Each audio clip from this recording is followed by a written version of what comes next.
Welcome into a new episode of the News4JAGs podcast. I'm Jamal St here alongside Justin Barney. The NFL draft officially in the books. It was a marathon. Man, it was a sprint and all throughout day two and day three. It was not a sprint. It was a marathon. The Jaguars made 13 picks, the most picks they've made in franchise history in a single draft. So 13 players coming in. And, the one thing that I keep trying to remind myself that, the Jaguars have struggled with drafting players. When you draft 13, you'd like to think that you at least are going to hit on 3 or 4, right? One or two have to hit, right? Out of 13. That's one way to make sure that the whole class isn't a flop. Just draft a bunch of guys. You can't. There's no way they miss on all 13. Just no way. 0 for 13, probably not. I think 1 or 2 has got to stick. I like a few of these picks. I think some of them were pretty safe. I think some of these players, we'll go through them here in a second, and even some of the undrafted free agents. They've got some talent. They got some guys that will be in the NFL in one capacity or another. I don't think there's that home run swing. Again, we'll get into that a little bit more in a second. But it was definitely a lot of draft picks for the Jaguars, and definitely a little bit of a wild ride. Yeah, I wasn't overwhelmed, or really I wasn't high or low on any of this. This draft just kind of felt like you're swinging and a single here, maybe a double there, which is fine as long as you don't ground out to an inning double play, triple play, something like that, which Jacksonville has done significantly. Recently, they declined the 5th-year option on Caleb Chason. Well, breaking news. And, C.J. Henderson was also in that draft, first-round pick. So when you're coming off low-bar drafts like that, in many of the drafts that they've had in the past, you need some of those singles and doubles sometimes. You don't always have to hit the home run. And this draft, to me, feels like kind of a 1 for 4 day at the plate to me. It doesn't seem exceptionally low. It doesn't seem exceptionally high. It doesn't seem bad like Caleb Chason, C.J. Henderson kind of draft. To me, it just seems like a kind of an average draft. And I think the draft grades, the C-B range will kind of show that. It's bad that like Caleb works really hard. He's embraced his role as special teams. Caps off to the dude. Nice guy. Not a first-round pick. It just hasn't worked out that way. Like, I saw the Adam Schefter thing about the Jaguars not picking up his 5th-year option, and I was like, did that really need to be said? Like, I think locally most of us kind of resigned to the fact that we knew they weren't picking it up, so it wasn't worth doing anything. So when I saw that come out literally today as we're recording this, I was when Schefter put it out, I was like, what are you telling me here? This was known. This is known information. But, okay, I guess to people outside of Jacksonville, maybe there was still a question or a possibility. Whatever. Let's get into the Jaguars picks. So they started off with that 24th selection. And then Trent Baalke went to work, got on the phones, and then they ended up moving back, and then moving back again, and they finally make their pick at 27. So it was a wild ride on Thursday. We talked a little bit about Anton Harrison already in an episode, kind of reacting to it. But has the Anton Harrison pick grown on you a little bit more now than maybe it was at that point then? I think so. I think that's a safe pick. I think it's a position of need, and we've talked about how do you balance need with your best talent available, kind of you're looking for the future, playing for now, and I think Harrison is a guy, and people, I hear all the speculation about Walker Little, right tackle, and so, no, Walker Little, he's going to be a left tackle starting out this year. He is going to be a left tackle, and you're going to see Anton Harrison at the right tackle. So that makes sense to me. I don't understand where, this national narrative of Walker Little's going to play the right side, Anton's going to play the left. I think Walker Little is going to be your left tackle. Yeah. So with the Cam Robinson news, I don't think Cam's in Jacksonville past February 2024. I think this is his last season in Jacksonville. Unless he plays guard. Which I don't think that happened with the amount of money they have invested in him. So I think Cam Robinson is done Jacksonville after this year, unless he just comes back and lights it up. And I don't see that. A PED suspension, which we don't know the length of, is not good. Jacksonville knew that. That was a possibility, and, of course, that comes to pass. So I like the Anton Harrison pick. You're getting a guy who's a first-round talent, and he was like that last remaining big-time offensive tackle in the first round. The rush of tackles ended at about spot 14. So I think Anton Harrison, your next choice is probably Matthew Bergeron, who you mocked the Jags in round 2. He wasn't there in round 2 when Jacksonville picked. So you get an offensive tackle you can build for the future, a Walker Little, Juwan Taylor kind of guy who can come in, get those reps early, and be a franchise guy. Remember, you'll get him for 5 years if you pick up his option, and he's, he has that picked up and plays himself into that option. So to me, you solidify your tackle position for the next 5 years with Anton Harrison. And again, we we know how valuable tackles are. Look what Juwan Taylor got paid, and he was an average to above average tackle. So I do like the pick. Is it the sexiest pick in the world? No. Is it a pick where people are going to say, man, this is an incredible pick for the team? He's not going to, he's not a sack guy. He's not going to generate those sacks and pressure off the edge like a sexier edge rusher pick would have been. But I like the pick. It's grown on me a little bit since the other night just because I think it fills a need for now and the future. And I'm not going to go as far as you did to say it solidifies your tackles for the next 5 years for one reason. Walker Little's kind of nearing the end of that deal. And keep in mind, he's moving to the left side now. So all of the money that you would have paid him, all he needs is 1 or 2 good years there. Right.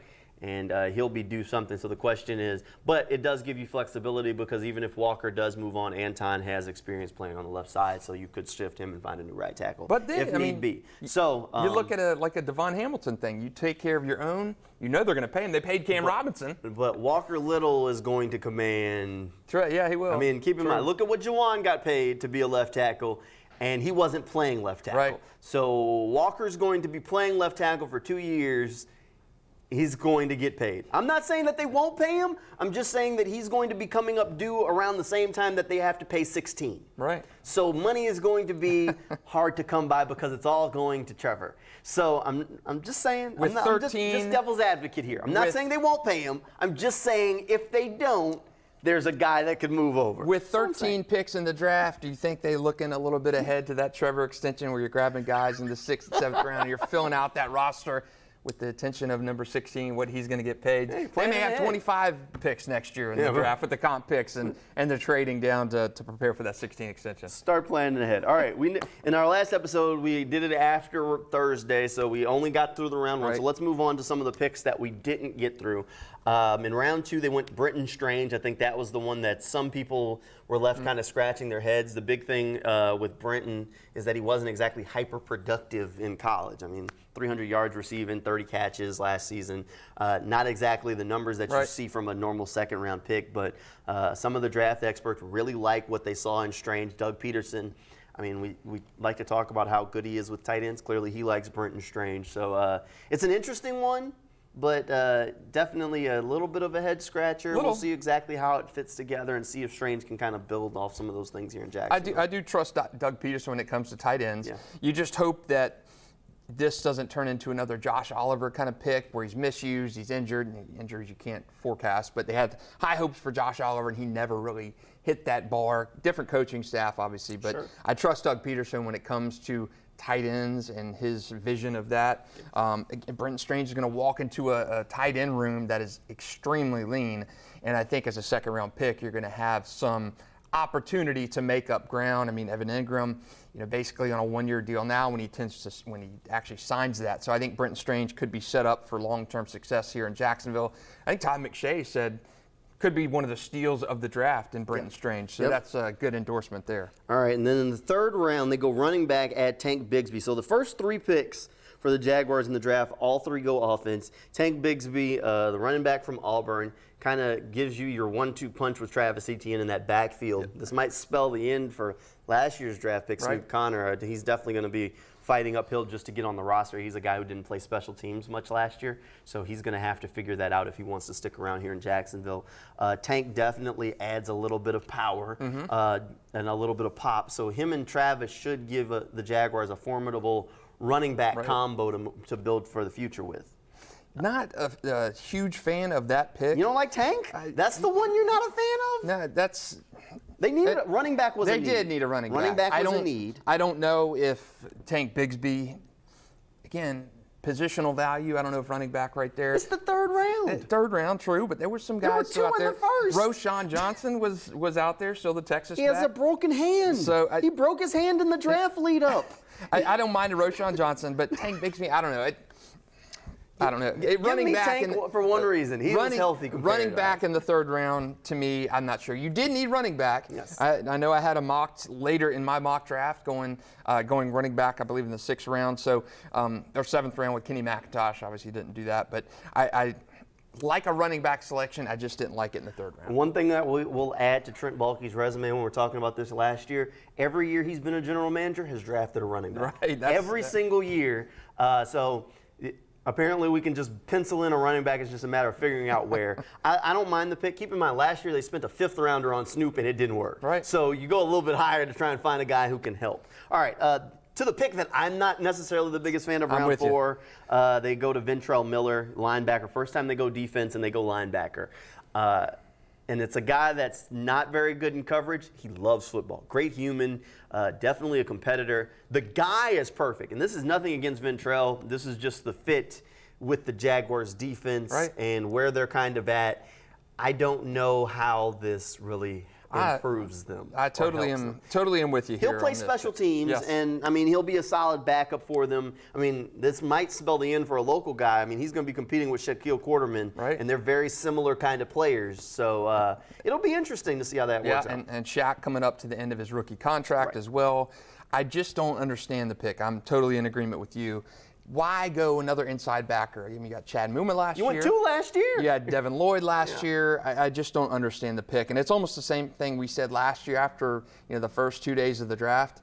We're talking you spend 2 picks on linebackers in the first round. You had Chad Muma with the prime pick there in day 2. And I just don't know.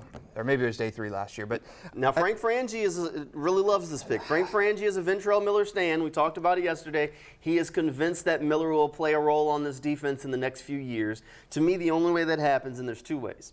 There's 2 ways that I can see Miller playing a role. If Foye moves on after next year, I'd have to see the contract details. He just did his extension, or not extension, but reworked that deal to kind of lower his cap hit for this year. So I need to see the numbers on that. Or if Devin Lloyd is no longer a inside backer and they move him around on that edge spot more frequently than they did last year, which he probably will play some on the edge, but I don't know if he'll play frequently enough to really open up snaps. But then there's still Chad Muma looming out there. This is just an interesting pick. I think they went for culture fit. They went for football player and didn't look at it as need. I mean, again, it's tough to ask a 4th-round pick to be a huge impact player. So I understand it, but I just, at the same time, don't. I don't All like the pick. Let's run through a few of these. The second pick in the 4th round. Stop me if there's a guy you really want to touch on. They go Tyler Lacey from Oklahoma State. 5th round, 2 picks there. Yasir Abdullah, linebacker from Louisville, and Antonio Johnson, safety from Texas A&M. Round 6, 3 picks. Parker Washington from Penn State, Christian Braswell, a corner from Rutgers, Eric Hallett, a corner from Pitt, and then in the 7th round, 3 more picks. Cooper Hodges, guard from Appalachian State, played high school football at Baker County. Raymond Vohasek, a defensive tackle from North Carolina, and of course, had to get a fullback, Derek Parrish from Houston. He also played edge there. Great stats. Great numbers. Great numbers. And the one thing that when we asked, I asked Trent about it, and he goes, I drafted Bruce Miller when I was in San Francisco, and he led the country in sacks. So Derek Parrish, he has a little bit of experience at drafting some of these defensive guys, and Bruce Miller was a really good fullback. So we'll see how it shakes out. I like some of these later round picks. I like Antonio Johnson. I'm a big Johnson fan. If you followed our News4JAGs podcast, we're talking in the pre-draft lead-in. Johnson was mocked to the Jags in the 1st round in numerous drafts. Early on, before the combine, he was mocked to Jacksonville as a 1st-round pick in numerous mock drafts. So getting a nickel cornerback of Antonio Johnson, again, for his combine was a little... He won't play nickel. A little bad. Bulky sees him as a safety. Okay, so Antonio Johnson, you've got him as a safety, possibly looking ahead towards next year when... Rayshon Jenkins may not be back. So I do think that Antonio Johnson pick, I like day 3 picks.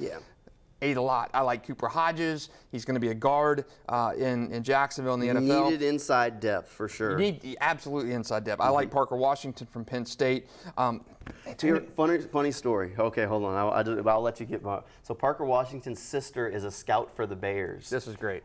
Parker Washington's sister is a scout for the Bears, and the Bears passed on him 8 times throughout the course of the draft. That's going to be an awkward Thanksgiving. Absolutely. You know the Jaguars, we had to tally it up to see how many times they had a chance at this guy. Passed on him 8 times. I want to know what her scouting report on her brother was.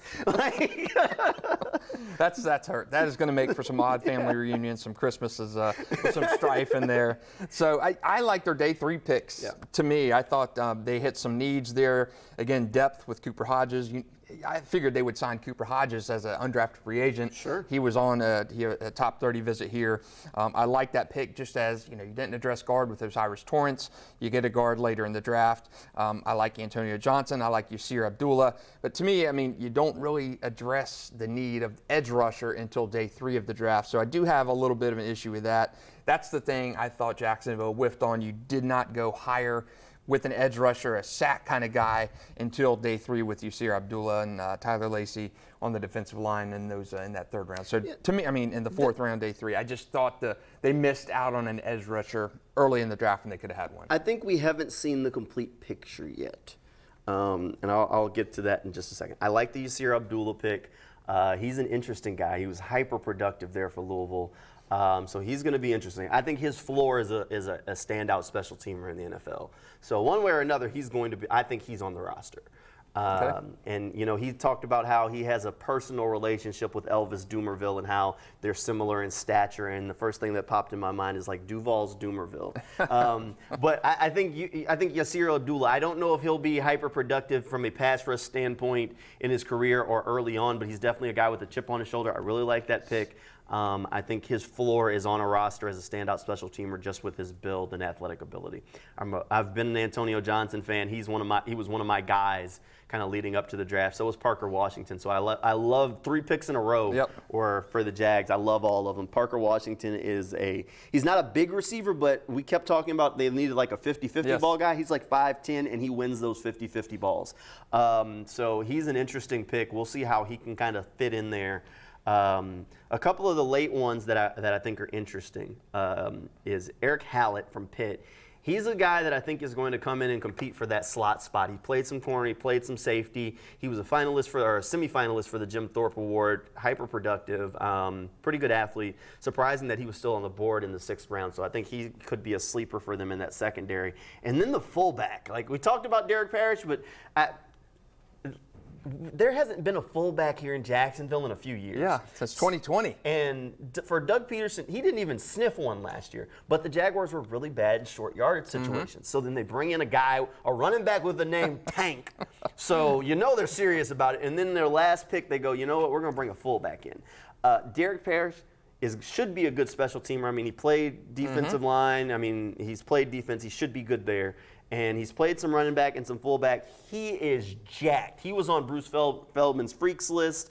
I think he ate like a 7-pound steak to win his team's eat-off before last year's fall camp. Imagine what he's going to do to the ice cream. Right. Imagine what he's going to do to the ice cream. So Derek Parrish is an interesting one. I think there's going to be some interesting pieces there and how the offense could change a little bit. He'll obviously have to earn a spot on the roster because of special teams. But it'll be interesting to see how Doug Peterson can utilize him. I think that might be the pick that has the most chance of having a role day 1 if he makes this roster. Because keep in mind, they lost Chris Manhertz, who was their best blocking tight end. So how do you replace that? Right. Luke Farrell's fine, but is he Chris Manhertz? No. I don't think so. Chris Manhertz is one of the best blocking tight ends in the league. So you go get a fullback. So it'll be interesting to see if we see that fullback in the backfield and just how much they end up using that. They did get creative last year with some of those T formations. So I mean, imagine doing some of those T formations with a fullback back there to really lead block on some of those short yardage plays. So things could get interesting. So I'm a huge fan of what they did on day 3 of the draft. Some of those guys I think are going to be steals. I think when you take 13 guys, at some point you got to hit on somebody. So I'm sure there are going to be some hits mixed throughout here, but I'm a big fan of some of the day 3 guys. They were guys that I put on my guys list long time ago. Antonio Johnson, Parker Washington were 2 for sure that I had shouted out because I really liked their games. So of these 13, let's say you're naming an MVP and your least valuable pick. Who's your MVP? Who's your least valuable pick of these 13? Least valuable is Ventrell Miller. You can't sway me on that one. I just don't know. He's again, special teams guy. He's a thumper linebacker, not really great in coverage. And I don't know if that changes. I know you said he was playing with a broken foot last year at Florida, but he was there for 6 years, and the book on him kind of stayed the same. So for me, that's definitely my least valuable pick. I would agree. I would say the same thing. Again, that Muma, Devin Lloyd, Foye. I mean, you've got the linebackers, and I just don't understand the Ventrell Miller pick. Right. Too much depth there. At 4. I mean, it's the same thing we said after the draft last year. Why are you drafting Muma and Lloyd that high in the draft? And I'm not a huge fan of a running back in round 3. Again, no problem with Tank. My question is, does he have that speed to play the running back? I think he's that complement to Travis Etienne. He's going to have to be an upgrade over Snoop Connor. You just have to get that thunder and lightning kind of backfield. You did not have that last year. I wonder if DeAndre Johnson can be that as well. But a running back, you had to get one. I just think running back was a little bit too high. But I think the Ventrell Miller pick was least valuable for me, and it sounds like for you as well. Yeah, I think we're in agreement. I think a lot of people are. Again, I like Ventrell Miller as a culture fit. I mean, the competitor that they bring in, and if they drafted him 5th, 6th round, or had even gotten some defensive help beforehand, I might change my mind. Most valuable pick, that one's tough because I see a lot of these guys competing for special teams roles. The easy pick's Anton Harrison because he's penciled in as a starter already. But if I'm going to go, I like to I'll stray from the first round one. Go for a dark horse, Eric Hallett. I really think the Pitt guy has a chance to win that nickel spot, unless the Jaguars go to the well on the free agent market. I think he has a real chance to compete for that job. Okay, I'll shake it up a little bit. Again, the easy one is Anton Harrison. He's ready-made for the NFL. He just didn't give up many sacks. I think 1 sack in his Oklahoma career. I mean, just an incredible player. And Oklahoma has a long list of guys, of offensive tackles that have gone on to the NFL and been Pro Bowlers. So I'm going to stray from that too, and I'm going to say Cooper Hodges, just because the depth issue there. Again, 7th rounder. I mean, that's an extreme reach, for saying he's a great pick if you're going in the 7th round. But hey, Brock Purdy last year, 7th round. But I'm going to say Cooper Hodges. You need the depth at guard. You didn't go guard early on. I think you need a guard at that. You're looking forward. I think you need that depth. I think you need somebody to prepare for the future. Ben Barch is not back. He's in a contract, getting to the end of that contract. Tyler Shatley's not going to be around forever. Brandon Sheriff's not going to be around forever. So I'm going to say Cooper Hodges, a valuable pick. I think he was a little under the radar kind of pick. And I think just because the position he's going to play, I think that gives him an inside leg on being that kind of sneaky good pick for Jacksonville. So, and I said I'd circle back to this, and I can kind of agree with you there because Hodges is obviously the homer, so we're rooting for the guy. You mentioned the edge earlier on, how they waited till late to go edge, and I think they did, and I do think they also waited too late to address that slot corner spot. One of the things that I said, why I said they'd circle back to it, is the Jaguars do have some salary cap space, a little bit of wiggle room right now. There are a lot of free agent edges that can help you day one right now on the street. And we can look at it and say, hey, they could have drafted a number of guys at whether with the first round, even with that second round pick, but how much impact can you really expect from a rookie to walk in the door? And if you say, all right, whoever it is, like I'm a big B.J. Ojolari fan, he was on the board. Let's say it was him. Or just about anybody. Who else was there? Miles Murphy. We'll go Miles Murphy. Okay. Let's say you bring in Miles Murphy. What's a realistic expectation for that guy coming in? 4, 5 sacks? I would say 3 sacks. So you're saying 3 sacks. Yeah. But on the other hand, you can go get Yannick Ngakoue, you can go get Frank Clark, who are coming in and are established sack artists. True. Where the expectation is 7, 8 sacks at minimum for those kind of guys. That's what the Jaguars need.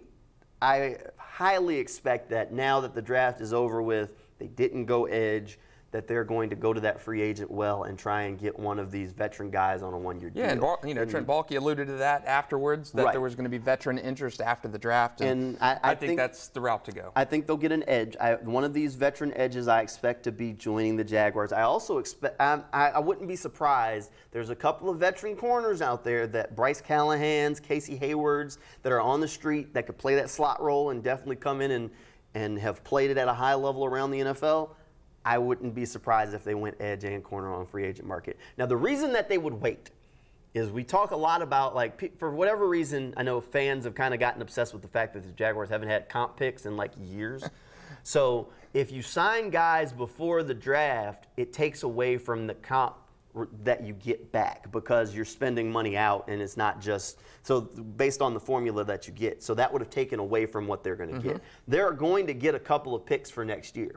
So for them, it made sense to wait till the other side and now go to this well, because now you've locked in these picks for the future, because again, Trevor is going to get paid and they want to build through the draft anyway. So keeping as much draft capital as possible, especially since they just paid out to get Calvin Ridley, makes sense.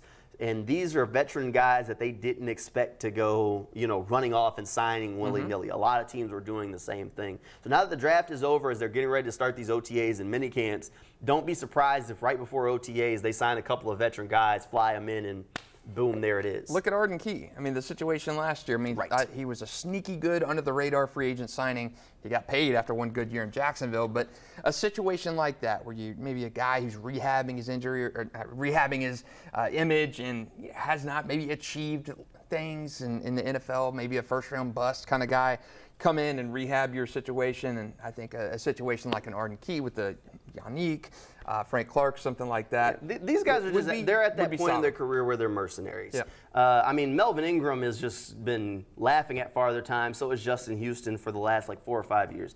They're at that point in the career where no team's going to give them a long-term deal because at some point soon they're going to hang it up, or that, the production will just fall off. But so far they've been making it work. So I wouldn't be surprised, don't be surprised, when the Jaguars announce one of these guys coming to Jacksonville. Makes sense. It just makes sense. It shouldn't cost them an arm and a leg to get it done, and it'll pay more dividends early on than any of those edge guys that they would have brought in. So for future-proof, though, a guy like an Aguilari or something to that nature, Miles Murphy would have been better for long-term than a Yannick or a Frank Clark situation. But it makes sense with the salary situations that Jacksonville's in. They had recent history of having those one-year contracts paying off, and that's what you need right now. I mean, get you to next year. The comp pick strategy makes sense. You're going to get a high comp pick for Jawan Taylor. Yep, third. So you're going to be in a good situation next year, and hopefully don't pinch yourself with these long-term deals. Again, the one-year contract, prove-it deals worked exceptionally last year for Jacksonville. And again, spot filling an edge rusher or a nickel corner with the same situation like that makes sense. Makes sense. And they seem comfortable with Trey Herndon. I think they'll bring competition in for him, let these young guys battle with him. On the edge, the goal is that Trayvon Walker is going to take a big jump forward. And then Josh Allen in a contract year, so he has every reason to go out there and try and succeed and be really successful from a sack standpoint.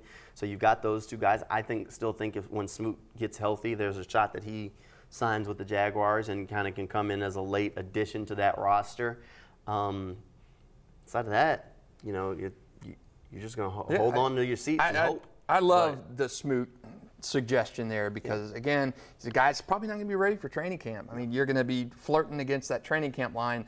You got a guy who's going to maybe start on a PUP list. But again, DeJuan Smoot has been an anchor. He has been that perfect role player coming off the bench, had a great season last year, poised for a career year, and then the injury happened. So you may want to think about DeJuan Smoot at a discount kind of thing. You know what he can do. Right. And again, that's what you need for this team. The depth, who can come off the bench and provide that. You saw that with Arden Key. You've seen that with DeJuan Smoot in his career.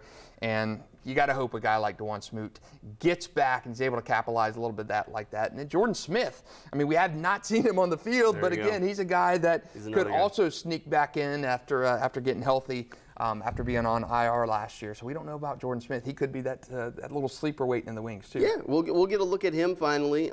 So we'll see. They definitely could use him to be successful. He was a project by Trent Baalke a couple of years ago coming out of UAB. So we'll get a look at him. I think we're almost running out of time, so we'll wrap this thing up here shortly. I just wanted to mention the Jaguars brought in 10 undrafted free agents. One of them, a guy from Jacksonville, Daquan Jackson, played at Riverside High School, so he gets a shot to earn a spot on the local team. So that's cool. They got a Baker County guy this year and a Riverside guy. And you got a Creekside guy, and Darius Williams, a Shaquille Quarterman from Oakleaf. So it's cool to see that these local guys. Daquan Jackson was a baller when he was at Lee and Riverside. I remember he's a super loving guy for me at my previous job, and just a really good guy off the edge. Did well at Colorado State. A lot of these undrafted guys getting shots in the league are going to make that roster too. So it'd be cool to see if Daquan Jackson hold on. We'll see. The uphill battle for the undrafted free agents this year is that the Jaguars had 13 draft picks, so they'll have their hands full trying to earn a spot. But we'll keep an eye on it. Rookie minicamp is a little bit later this month, so we'll have some updates coming from there. That starts the 12th through the 14th. So we'll be out there as the Jaguars get those rookies together next week. But thanks for tuning in. We'll see you next time.